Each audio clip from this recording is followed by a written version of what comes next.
Independent अखबार ने report किया है कि गजा में डॉक्टर बिना एनेस्थीसिया के ऑपरेशन कर रहे हैं।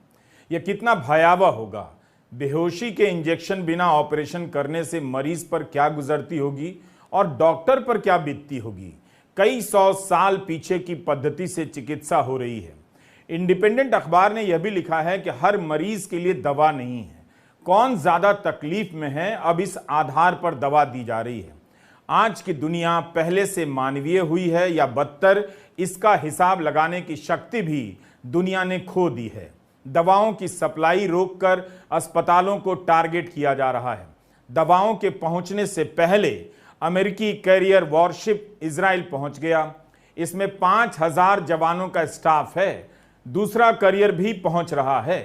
इजराइल के आयरन डोम हवाई सुरक्षा प्रणाली के लिए अमेरिका में ऑर्डर पूरे किए जा रहे हैं।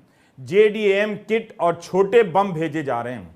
अमेरिकी वायुसेना के विमान भी मिडिल ईस्ट में अलग अलग बेस पर तैनात कर दिए गए हैं। हर तरफ से इजराइल को लैस कर गजा को घेर लिया गया है। इजराइल के लिए भी देखें तो हमला नहीं रुका। हमास और हिजबुल्लाह का हमला जारी है।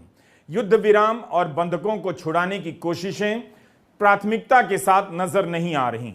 इजराइल की सेना ने नया आंकड़ा जारी किया है कि हमास ने 203 लोगों को बंधक बनाया है। खबर छपी है कि अमेरिका इजराइल को 10 अरब डॉलर की मदद देगा और गजा के लिए 100 मिलियन डॉलर की मदद देगा। बड़े बड़े नेता इजराइल का दौरा कर रहे हैं। गजा का दौरा कोई नहीं कर रहा। गजा पर जो बीत रही है उससे सहानुभूति जताने के बाद भी बाइडन गजा नहीं गए। जॉर्डन में फलस्तीनी अथॉरिटी के अध्यक्ष महमूद अब्बास से मुलाकात होनी थी, मगर अस्पताल के हमले के बाद नहीं हुई। जर्मनी के चांसलर इजराइल ही गए, गजा नहीं।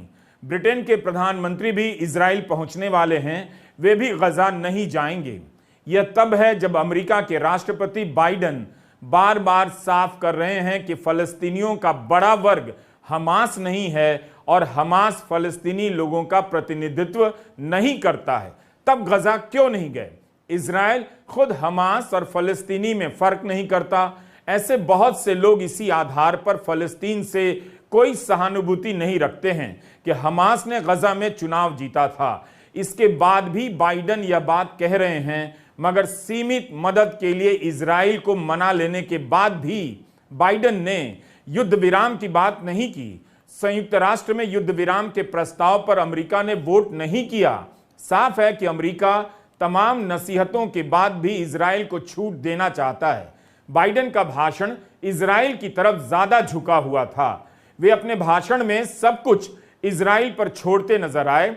अपनी तरफ से हथियार से लेकर पैसे की मदद का वादा करते रहे और नसीहत देते रहे कि इजराइल को क्रोध के आवेश में गलती नहीं करनी चाहिए जो अमेरिका ने 9/11 के वक्त किया।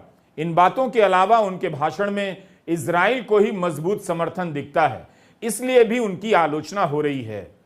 गजा को दुनिया की सबसे बड़ी खुली जेल कहा जाता है। यहां के लोग घेर कर बमबारी में मारे जा रहे हैं। उनके लिए होलोकास्ट जैसा कोई शब्द अभी तक किसी को नहीं मिला। फलस्तीनियों के पास इसके लिए शब्द है नकबा, जिसका इस्तेमाल सिर्फ वही कर रहे हैं। बाइडन हमास के हमले की तुलना होलोकास्ट से कर रहे हैं, मगर गजा के साथ जो हो रहा है उसकी तुलना होलोकास्ट से नहीं कर रहे। इस अंतर को ध्यान में रखना चाहिए। अब तो यह संघर्ष गजा से निकलकर वेस्ट बैंक की तरफ पहुंच गया है। वहां बड़े बड़े प्रदर्शन हो रहे हैं। 4 लोगों की मौत हुई है और कई लोग गिरफ्तार हुए हैं। यह लड़ाई हर दिन बड़ी होती जा रही है।